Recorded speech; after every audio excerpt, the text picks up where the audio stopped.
चलिए स्टार्ट करते हैं next lecture periodic classification of element का। इससे पहले ये जान लें कि प्रीवियस लेक्चर में हमने क्या क्या कंप्लीट किया है। तो प्रीवियस लेक्चर में हम स्टडी कर चुके हैं लेवोइजियर क्लासिफिकेशन, डॉबरिनर्स लॉ ऑफ ट्रायड। अब नेक्स्ट जो साइंटिस्ट थे मींस हम ये जान चुके हैं कि डॉबरिनर लॉ ऑफ ट्रायड को रिजेक्ट कर दिया गया और उसे डिस्कार्ड करने के कई सारे रीजंस थे। नेक्स्ट जो क्लासिफिकेशन है बच्चों वो होगा Newlands law of Octave. So now today we will study the Newland's classification, Newland's law of octave. Next scientist थे जिनका नाम था न्यूलैंड, और न्यूलैंड क्लासिफिकेशन जिसे बोला जाता है लॉ ऑफ ऑक्टेव बोला जाता है, जिसे हिंदी में बोला जाता है अष्टक का नियम।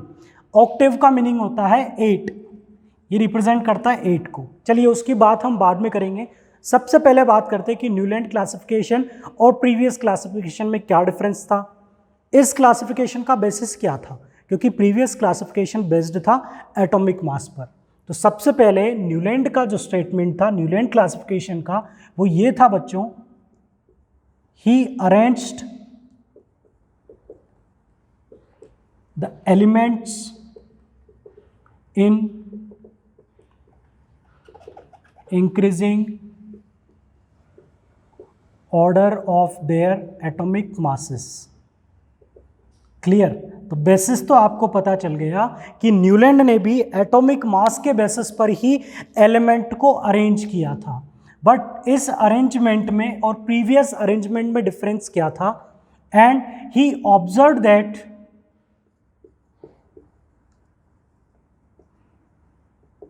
Every eighth element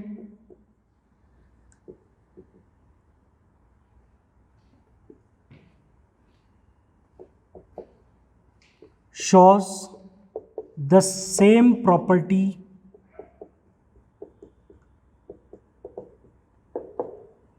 those of the first.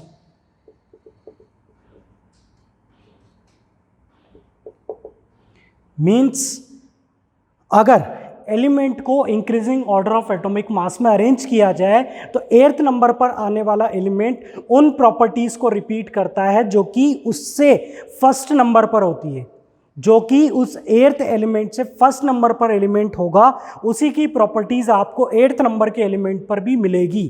जैसे कि बच्चों इसे मैं कंपेयर कर सकता हूं सेम एज म्यूजिकल नोट। जैसे कि म्यूजिकल स्केल पर म्यूजिकल नोट में सिमिलरिटी आप देखते हैं कि 8th नंबर पर आपको वही नोट मिलती है जो आपको फर्स्ट नंबर पर मिलता है। तो बच्चों मैं म्यूजिकल स्केल आपके साथ यहाँ पर लिखता हूँ, जैसे कि सा रे गा मा।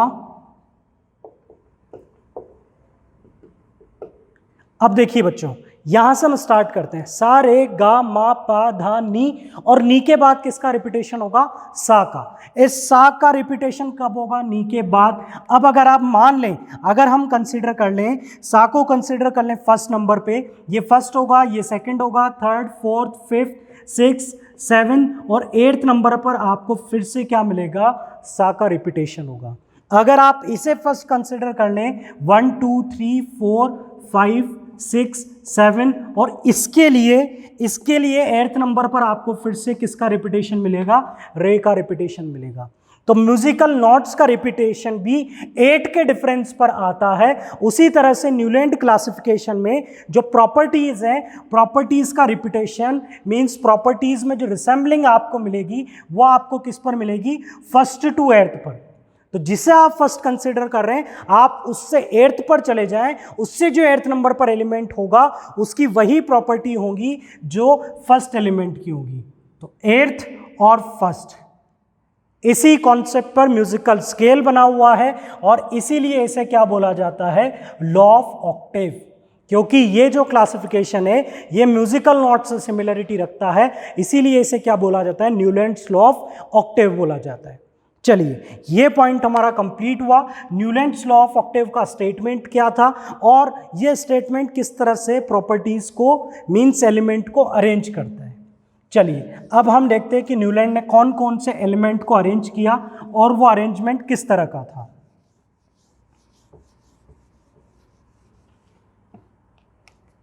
सबसे पहले ध्यान रखें, Newland he classified 56 elements which were discovered at that time। इसने टोटल 56 एलिमेंट को अपनी टेबुलर फॉर्म में क्लासिफाई किया, ठीक है। और ये जो क्लासिफिकेशन था बच्चों, कैसा क्लासिफिकेशन था ये भी ध्यान रखिए, टेबुलर क्लासिफिकेशन था।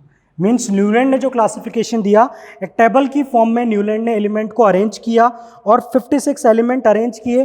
बट हम कुछ ही एलिमेंट का अरेंजमेंट देखेंगे, सारे एलिमेंट्स का अरेंजमेंट इंपॉर्टेंट नहीं है, पूरी टेबल हमारे लिए इंपॉर्टेंट नहीं है।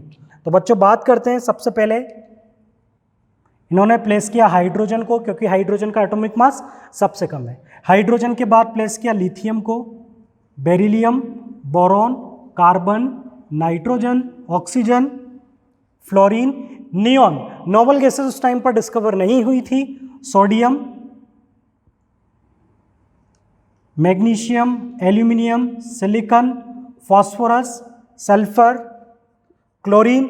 ऑर्गन उस टाइम पर डिस्कवर नहीं हुआ था। Potassium, calcium. कैल्शियम के बाद होगा बच्चों क्रोमियम, टाइटेनियम, मैग्नीज, और मैग्नीज के बाद होगा आयरन।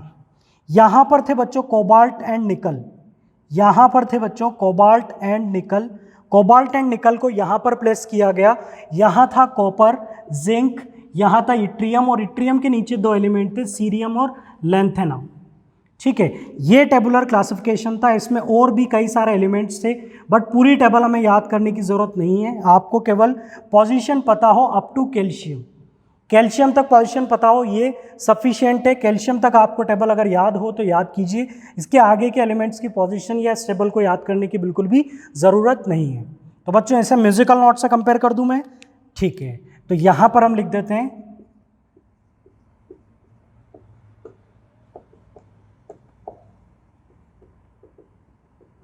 इसे बोला जा सकता है डो रे मी फा सो ला टी, LA। तो अगर ग्रीक लैंग्वेज की बात करें तो इससे आप डोरे मी फा सो ला टी बोलेंगे, और हिंदी लैंग्वेज में जो म्यूजिकल नोट्स होंगी वो क्या होंगी, सारे गामा पधनी। अब सारे गामा पधनी सा को अगर आप फर्दर रिपीट करें तो सा का रिपीटेशन 8th नंबर पे होगा। रे को फर्स्ट कंसिडर करें तो 8th नंबर पर फिर से रे मिलेगा। गा का रिपीटेशन देखें तो फर्स्ट के बाद अगर गा को फर्स्ट कंसिडर करोगे तो फिर से 8th नंबर पर आपको क्या मिलेगा, गा मिलेगा। ये सीक्वेंस आप लोगों को क्लियर है। तो अब आप इस टेबल में भी ये सीक्वेंस ऑब्जर्व कर सकते हैं।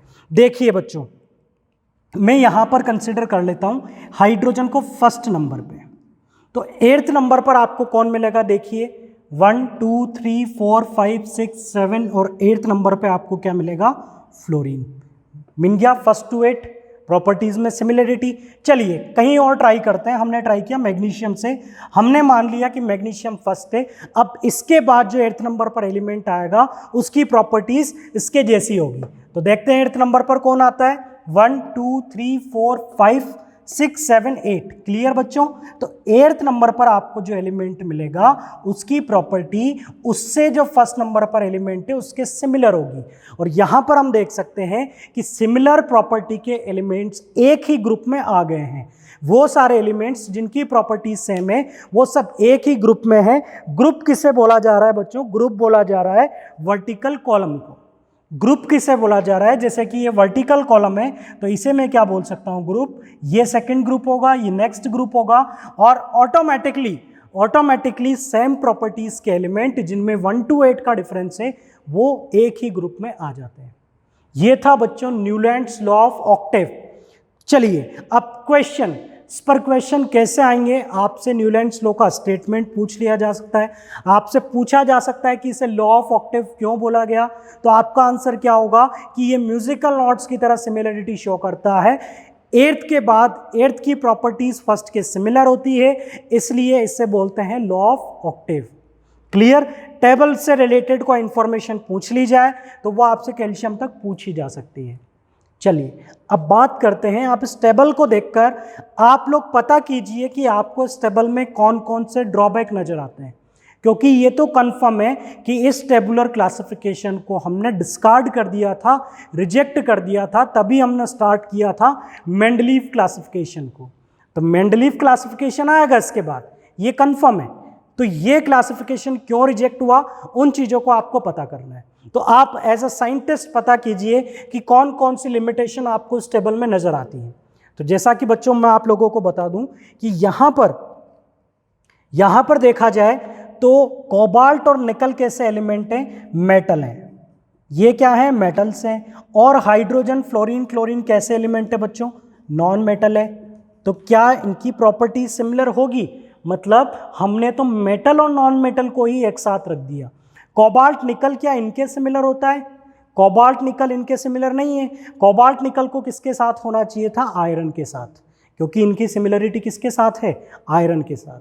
तो कोबाल्ट और निकल को कहाँ पर रखा होना चाहिए था, यहाँ पर, जबकि वो कहाँ पर रखे हुए, उन एलिमेंट्स के साथ रखे हुए हैं जो कि उनसे सिमिलर नहीं हैं। तो बच्चों आगे मैं आपको एक स्टेटमेंट बताऊंगा कि ये जो क्लासिफिकेशन था, ये क्लासिफिकेशन केवल कैल्शियम तक ही एप्लीकेबल था। कैल्शियम के बाद जो आप एलिमेंट्स देख रहे हैं ये अपने से सिमिलर एलिमेंट्स के साथ नहीं रखे हुए हैं। कैल्शियम के बाद जो भी एलिमेंट इसने प्लेस किया वो अपने से ऊपर वाले एलिमेंट से सिमिलर नहीं था, वो 1 to 8 के रिलेशन को फॉलो नहीं कर रहा था। तो फर्स्ट ड्रॉबैक होगा that this classification was applicable only up to calcium, means elements of lower atomic masses. Higher atomic mass के एलिमेंट्स पर ये एप्लीकेबल नहीं था। दूसरा ड्रॉबैक बच्चों आप क्या बता सकते हो कि टेबल में एक पोजीशन एक एलिमेंट की होती है। टेबल में एक पोजीशन पर एक एलिमेंट को रखा जाएगा, बट आप इन दो केसेस को देख सकते हो प्यारे बच्चों, यहाँ पर दो एलिमेंट को एक ही जगह पर रखा हुआ है, जो कि बहुत बड़ी मिस्टेक है। ठीक है, आपने अपनी टेबल को फिट करने के लिए, टेबल में सारे एलिमेंट्स को फिट करने के लिए दो एलिमेंट्स को एक साथ रख दिया, जबकि दोनों एलिमेंट की पोजीशन कैसी होनी चाहिए थी, डिफरेंट होनी चाहिए थी। तो इसीलिए इस क्लासिफिकेशन को डिस्कार्ड किया और मेंडलीव क्लासिफिकेशन को स्टडी करना स्टार्ट किया। तो हम नोट कर लेते हैं इस क्लासिफिकेशन की लिमिटेशंस क्या क्या थी। What were the limitations of this classification. तो देखिए बच्चों, फर्स्ट लिमिटेशन थी that this classification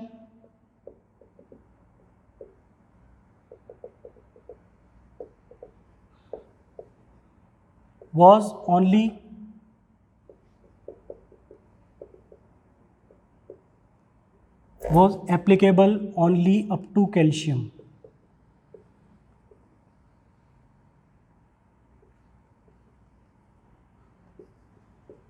not for elements of higher atomic masses। देखिए ये वही ड्रॉबैक है जो आपने प्रीवियस क्लासिफिकेशन का देखा था कि आपका जो क्लासिफिकेशन है वो सारे एलिमेंट्स पर नहीं लग रहा है, तो फिर वो क्लासिफिकेशन तो डिस्कार्ड होना जरूरी है। हमने डॉबरिनल लॉ ऑफ ट्रायड भी स्टडी किया, तो वो ट्रायड भी आप सारे एलिमेंट्स के नहीं बना पाते हो। नेक्स्ट ड्रॉबैक है बच्चों, नेक्स्ट ड्रॉबैक है कि कई सारे डिसिमिलर एलिमेंट एक ही ग्रुप में रखे हुए थे और सिमिलर एलिमेंट्स को सेपरेट किया हुआ था। तो हम ऐसा बोल सकते हैं सिमिलर एलिमेंट्स वर सेपरेटेड while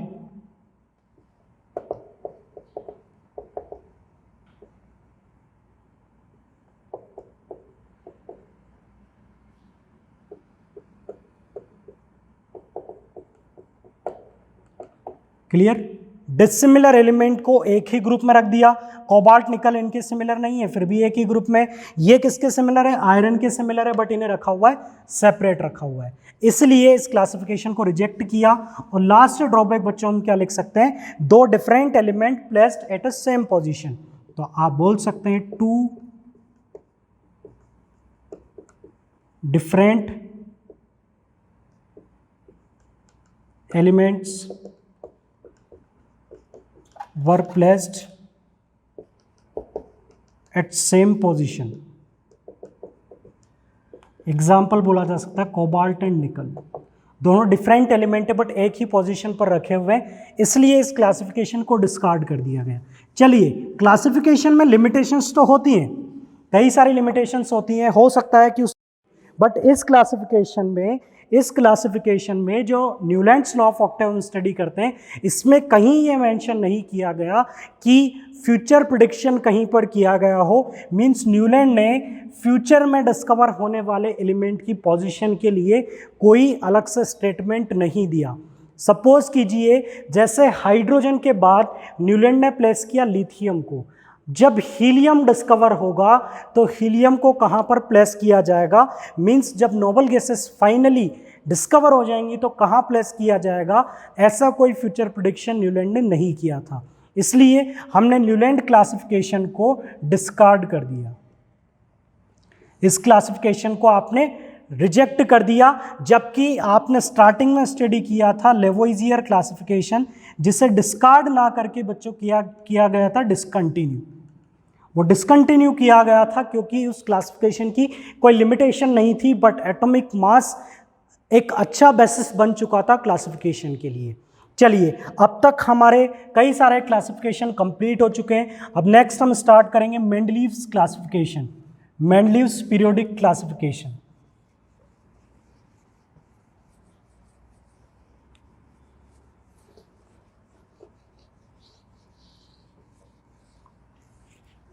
नेक्स्ट होगा बच्चों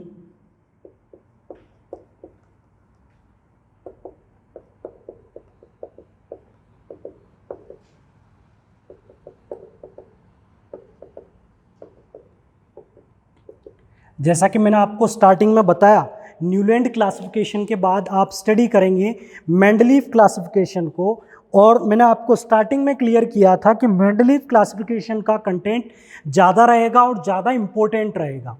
अब तक के क्लासिफिकेशन में मेंडलीव क्लासिफिकेशन को ज़्यादा क्रेडिट जाता है, क्योंकि अब तक के क्लासिफिकेशन में जो बेटर क्लासिफिकेशन था वो क्लासिफिकेशन किसने दिया था, साइंटिस्ट मेंडलीव ने 63 एलिमेंट्स को अरेंज किया इन टेबुलर फॉर्म। बच्चों, टेबुलर फॉर्म का मतलब होता है बच्चों जिसके अंदर वर्टिकल कॉलम्स होते हैं और हॉरिजॉन्टल रॉज होती हैं, जहाँ पर ग्रुप होते हैं और पीरियड होते हैं, उस फॉर्मेट में किसने क्लासिफिकेशन दिया, मेंडलीव ने। और कितने एलिमेंट्स को क्लासिफाई किया, 63 को, जो अब तक के सबसे ज़्यादा एलिमेंट्स थे और बहुत अच्छे तरीके से क्लासिफाई किया। मींस मेंडलीव क्लासिफिकेशन से एलिमेंट की स्टडी काफ़ी आसान हो चुकी थी। बट पहले हम बात करते हैं कि मेंडलीव ने अपना क्लासिफिकेशन किस तरह से किया, किस तरह से इसने एलिमेंट को अरेंज किया, और अरेंज करने पर सेम प्रॉपर्टी के एलिमेंट को एक ही जगह पर कैसे प्लेस किया। तो बच्चों, इसने दो एलिमेंट्स की मदद ली, वो दो एलिमेंट थे ऑक्सीजन और हाइड्रोजन। कैसे मदद ली? इन्होंने देखा कि ऑक्सीजन और हाइड्रोजन दो ऐसे एलिमेंट हैं जो कि मोस्ट ऑफ द एलिमेंट्स के साथ कंबाइन होकर कंपाउंड बनाने की एबिलिटी रखते हैं। इन्होंने देखा कि ऑक्सीजन और हाइड्रोजन दो ऐसे एलिमेंट हैं जो मोस्ट ऑफ द एलिमेंट्स के साथ कंबाइन होकर कंपाउंड बनाने की टेंडेंसी रखते हैं। सपोज कीजिए कि एलिमेंट्स का फॉर्मूला हमने कंसिडर कर लिया आर एक वेरिएबल आप कंसिडर कर लें।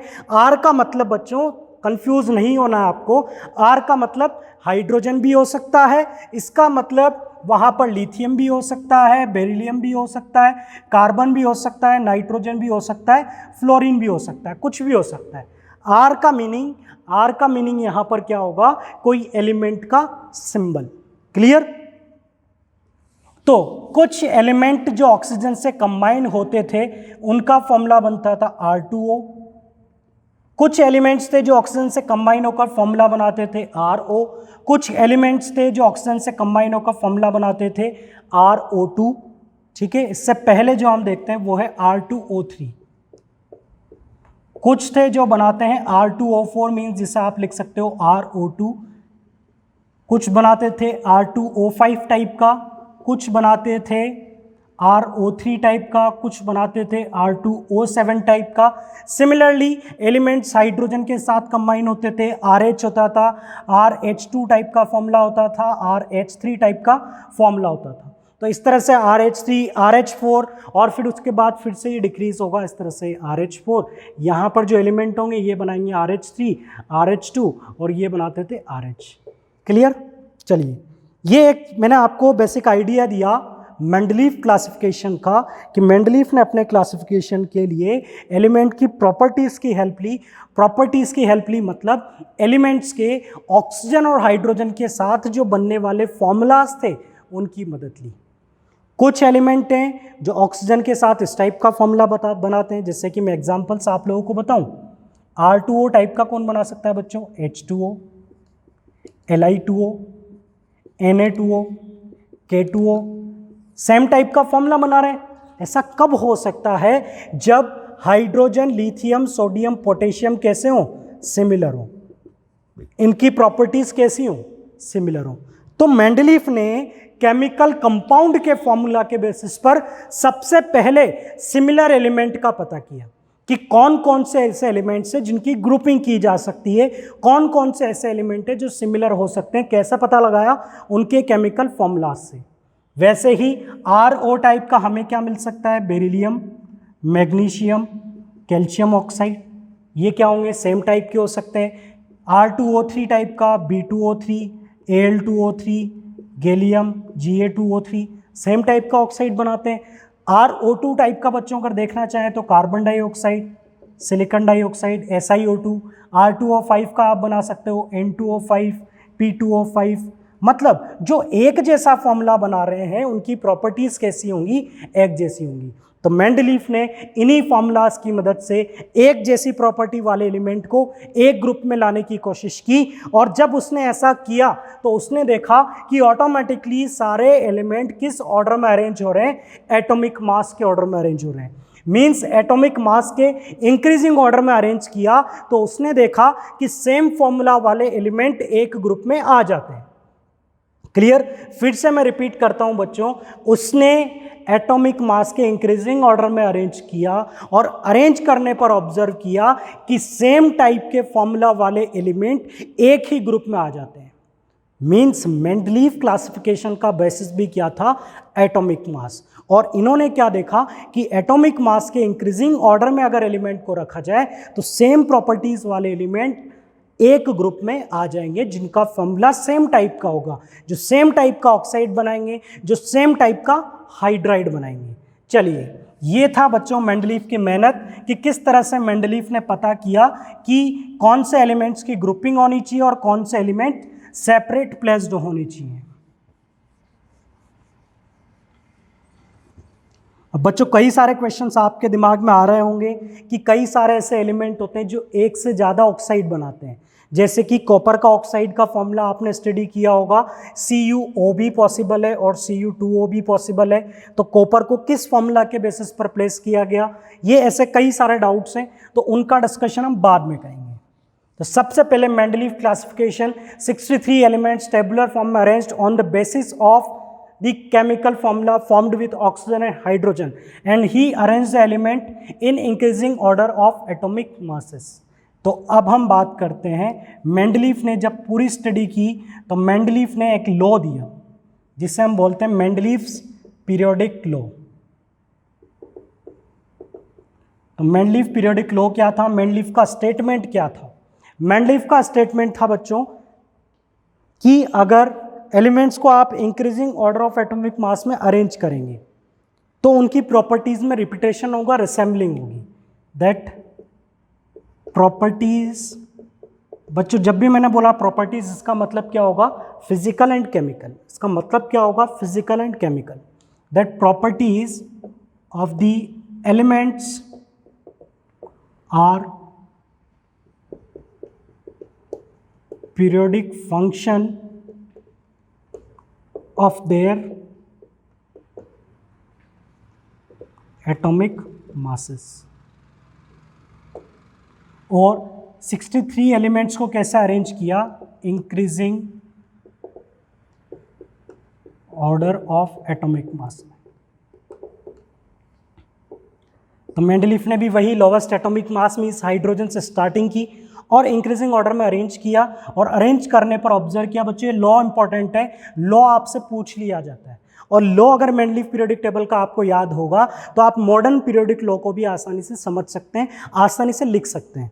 तो लॉ का स्टेटमेंट था बच्चों that physical and chemical properties of the elements की प्रॉपर्टीज जो है are the periodic function of their atomic masses, periodic function of their atomic masses. In terms का बच्चों आप ध्यान रखिएगा, मेंडलीव क्लासिफिकेशन किस बेसिस पर था, एटॉमिक मास के बेसिस पर था, इसका भी टारगेट प्रॉपर्टीज में मीन सिमिलर प्रॉपर्टी को एक साथ लाना था, और यहाँ पर जो प्रॉपर्टीज थी वो किसका फंक्शन बन गई, एटॉमिक मास का। ठीक है, देखो अब हम समझते हैं, जैसे कि आप मैथ्स में इक्वेशन पढ़ते हैं, मैंने एक इक्वेशन लिखी y is a function of x, और इक्वेशन हो गई y equals to X plus T, या मैं बोलूं x प्लस 2। तो आप x की कोई सी भी वैल्यू लो, आप x की कोई सी भी वैल्यू लो, क्योंकि x यहां पर वेरिएबल है, लेकिन जब भी आप x में 2 का डिफरेंस लेकर आओगे, x में आप 2 ऐड कर दोगे तो आपको क्या मिल जाएगा, y। आप x कुछ भी कंसिडर करो, जब आप इसमें 2 ऐड कर दोगे तो आपको क्या मिल जाएगा, y मिल जाएगा। y किस पर डिपेंडेंट है, x पर। तो बच्चों अब आप कंपैरिजन कर लो, आप y मान लो प्रॉपर्टीज को, और एटॉमिक मास कंसिडर कर लो आप यहां पर x को, मींस यहां पर एटॉमिक मास में हम एक पर्टिकुलर चेंज करेंगे तो हमें फिर से वही y मिलेगा। अब देखो x प्लस 2 मतलब एक 2 का कांस्टेंट डिफरेंस है जो x के अंदर आप जनरेट करते जाएंगे।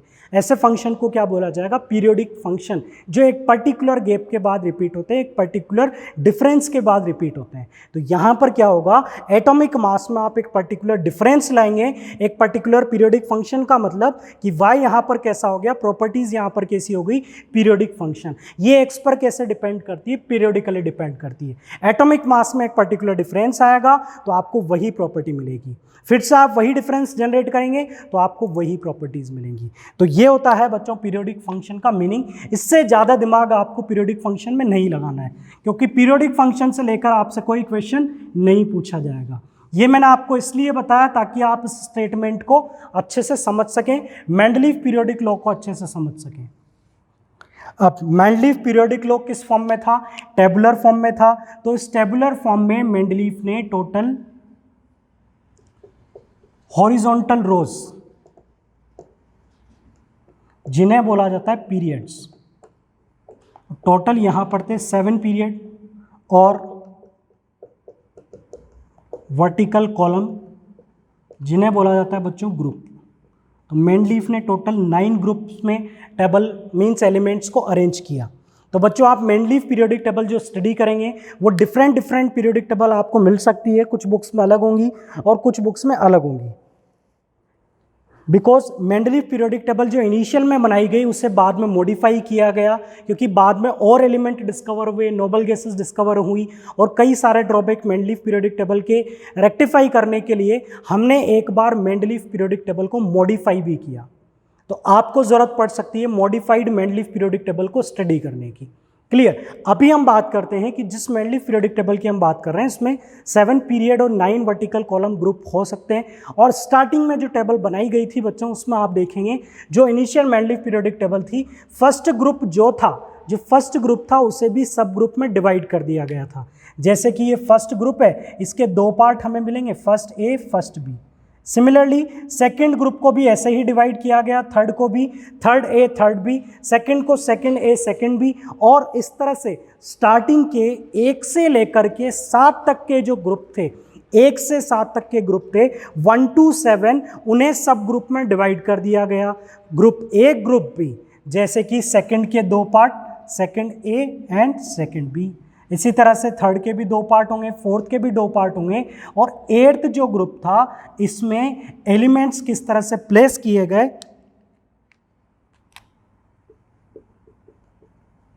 Placed as a group of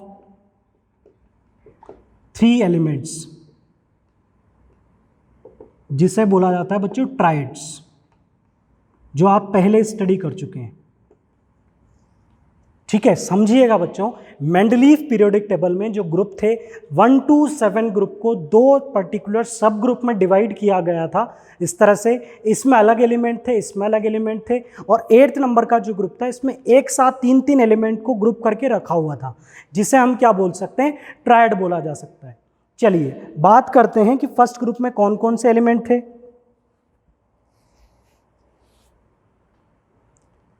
तो बच्चों यहाँ पर फर्स्ट ग्रुप में था hydrogen, lithium, sodium, potassium, rubidium, caesium, और इन्हीं के साथ में यहाँ पर फर्स्ट ग्रुप में कौन कौन से एलिमेंट थे, यहाँ था कॉपर, सिल्वर और गोल्ड। ठीक है, तो ये फर्स्ट ए ग्रुप के एलिमेंट थे, ये फर्स्ट बी ग्रुप के एलिमेंट थे, ये फर्स्ट ए ग्रुप के एलिमेंट थे और ये थे फर्स्ट बी ग्रुप के एलिमेंट। तो इस तरह से एलिमेंट्स को अरेंज किया गया increasing order of atomic mass में। ये फॉलो करता है इंक्रीजिंग ऑर्डर ऑफ एटॉमिक मास को, ग्रुप को सब डिवाइड किया गया और 8th नंबर के ग्रुप में ट्रायड की फॉर्म में एलिमेंट को रखा गया। आप आगे स्टडी करेंगे तो आप देखेंगे कि लास्ट के कुछ पीरियड्स को भी फर्दर सब पीरियड्स में डिवाइड किया गया था, जैसे कि यहाँ पर कॉपर जो था वो अलग पीरियड में था और इसी पीरियड में इसी ग्रुप में रखा। तो जब आप टेबल देखेंगे तो आप समझ जाएंगे कि किस तरह से इन एलिमेंट्स को यहाँ पर प्लेस किया गया इन दिस फॉर्मेट।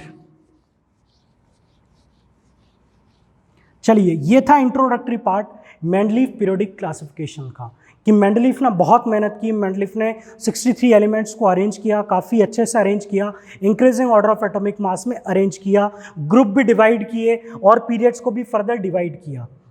अब बात करते हैं कि मेंडलीफ क्लासिफिकेशन की मेरिट्स क्या थी। तो बच्चों ये वाला पार्ट इंपॉर्टेंट है, इससे ध्यान रखिएगा। अब तक जो पार्ट आपने स्टडी किया था उससे कोई टिपिकल या कोई अच्छा क्वेश्चन ज़्यादातर नहीं पूछा जाता है। ज़्यादातर जो क्वेश्चन पूछे गए हैं वो मेरिट्स या डिमेरिट्स से पूछे गए हैं। तो बात करते हैं मेरिट, मेंडलीफ पीरियोडिक क्लासिफिकेशन की मेरिट्स क्या थी। तो फर्स्ट मेरिट थी बच्चों systematic study.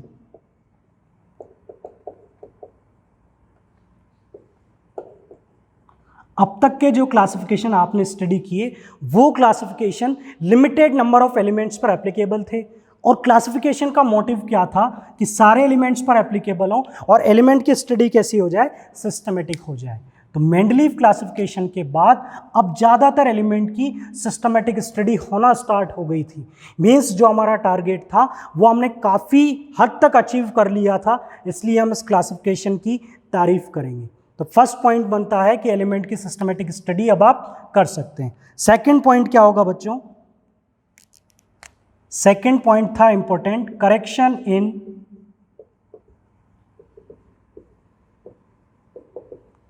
Doubtful atomic masses.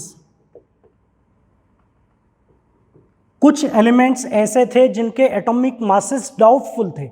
Doubtful का मतलब कि उनके एटॉमिक मासेस करेक्ट नहीं थे, बट मेंडलीफ पीरियोडिक टेबल बनने की वजह से हमने उस एलिमेंट्स के एटॉमिक मासेस में करेक्शन कर दिया। हमने उन एलिमेंट्स के एटॉमिक मासेस को करेक्ट कर दिया। अब किस तरह से करेक्ट किया इस चीज़ को समझिए बच्चों। जैसे कि हम बात करें बेरिलियम की, बेरिलियम का पहले एटॉमिक मास कंसिडर किया जाता था 13।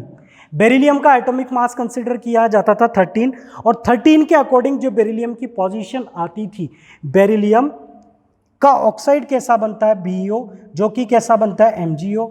बट एटॉमिक मास 13 लेते हैं तो बेरिलियम मैग्नीशियम के साथ नहीं आता है, जबकि अकॉर्डिंग टू फॉर्मूला बेरिलियम किसके साथ आना चाहिए, मैग्नीशियम के साथ। अकॉर्डिंग टू फॉर्मूला बेरिलियम किसके साथ लिखा आना चाहिए, मैग्नीशियम के साथ। मीन्स हम जो बेरिलियम का फॉर्मूला कंसिडर कर रहे हैं वो गलत कंसिडर कर रहे हैं। बेरिलियम का जो फॉर्मूला हमने सही कंसिडर किया, जो एटॉमिक मास हम कंसिडर कर रहे हैं वो गलत है।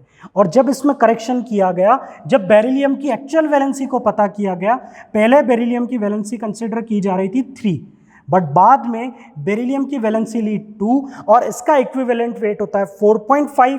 इससे जब मल्टीप्लाई किया तो हमें आंसर कितना मिला, 9 मिला।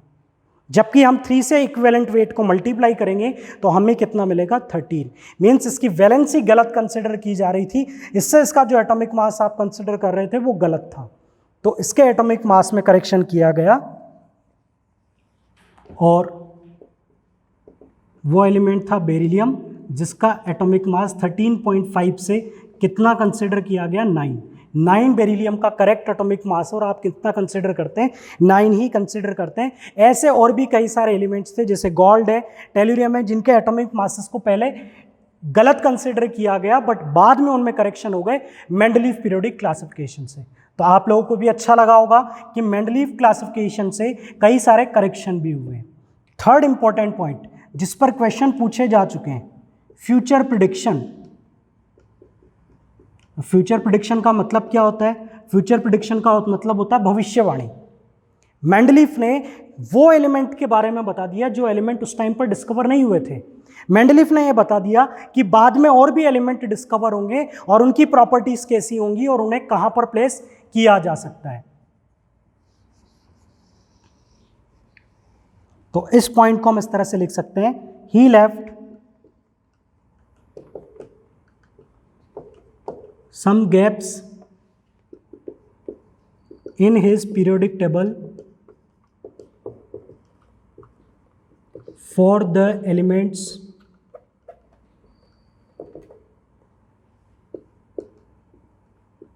which were not discovered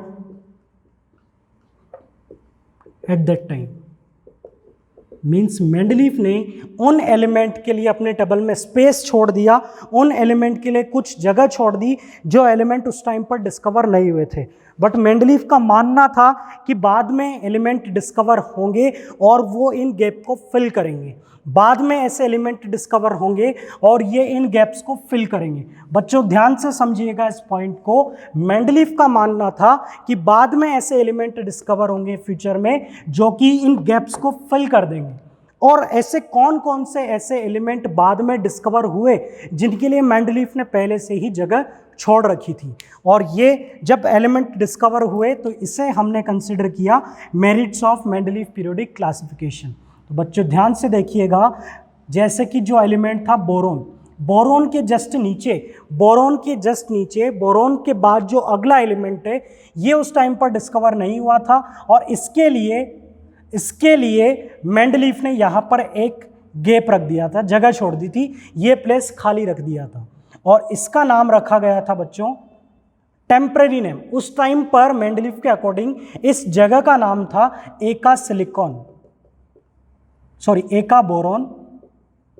और कॉन्सेप्ट ये था कि एक एलिमेंट जिसका हम नाम कंसिडर कर रहे हैं एका बोरोन, जब वो एक्चुअल एलिमेंट डिस्कवर होगा उसकी प्रॉपर्टीज किसके सिमिलर होगी? बोरोन के सिमिलर। और उसे आप कहाँ पर प्लेस कर सकते हैं? बोरोन के बाद में। और वाकई में बच्चों बाद में वो एलिमेंट डिस्कवर हुआ, वो एलिमेंट था स्कैंडियम, जिसका सिंबल आप कंसिडर करते हैं Sc। तो स्कैंडियम का फ्यूचर प्रेडिक्शन किसने किया? मेंडलीफ ने। तो मेंडलीफ की तारीफ बनती है। नेक्स्ट था बच्चों सिलिकॉन के बाद, तो इसका नाम रखा गया एका सिलिकॉन। और बाद में जो एलिमेंट डिस्कवर हुआ वो था जर्मेनियम, Ge। सिमिलरली एल्यूमिनियम के बाद जिसका नाम था एका एल्यूमिनियम, और यहाँ पर जो एलिमेंट प्लेस किया गया वो था गैलियम, रिप्रेजेंट करेंगे Ga से। क्लियर? और एक और केस ऐसा है बच्चों, आप इसे भी याद रख लीजिएगा, ज़्यादा इंपॉर्टेंट नहीं है, जैसे मैग्नीज के बाद एका मैग्नीज, और ये एलिमेंट था बच्चों टेक्नीशियम Tc। ये एलिमेंट कौन सा था? टेक्नीशियम, जिसे हम रिप्रेजेंट करते हैं Tc से। तो मैग्नीज के बाद, बोरोन के बाद, सिलिकॉन के बाद एका बोरोन स्कैंडियम होगा, एका सिलिकॉन जर्मेनियम होगा, एका एल्यूमिनियम गैलियम होगा और एका मैग्नीज क्या होगा? टेक्नीशियम। तो आपको ये सारे एलिमेंट्स के नेम, इनके सिंबल लर्न करने, क्योंकि ये क्वेश्चन पूछा जाता है कौन से ऐसे एलिमेंट थे जिनके लिए उस टाइम पर गैप रखा गया, और उन एलिमेंट्स के नाम आपसे पूछे जा सकते हैं। तो इस पार्ट को आप रिवाइज करते रहें, याद करते रहें। तो ये हैं बच्चों 3 मेरिट्स मेंडलीफ क्लासिफिकेशन की। नेक्स्ट मेरिट जो है, last merit Mendeleev periodic classification की, वो थी बच्चों position of noble gases. 4th point था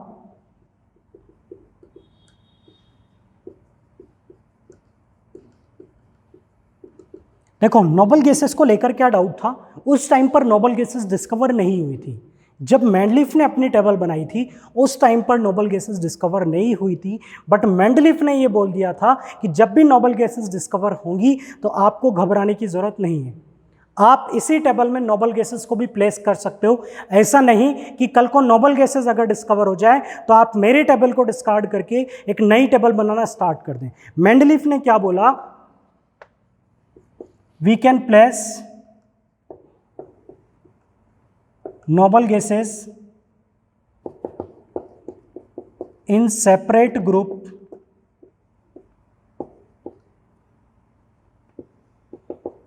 without disturbing the existing table।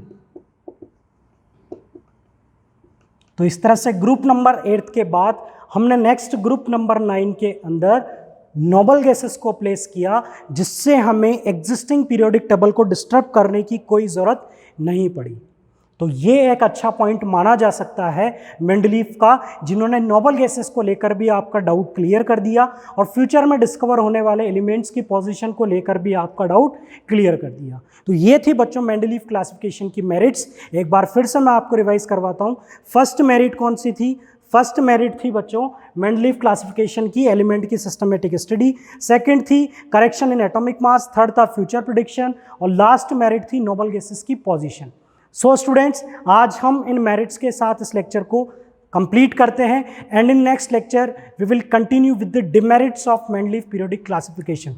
जैसे ही हम डिमेरिट्स स्टडी करेंगे तो हम मॉडर्न पीरियोडिक टेबल में एंटर करेंगे, ताकि उन डिमेरिट्स के साथ मॉडर्न पीरियोडिक टेबल को कंपेयर कर पाएँ कि वो उन डिमेरिट्स को रेक्टिफाई कर पा रही हैं या फिर नहीं। So students, wait for the next lecture. Thank you very much for attending this lecture.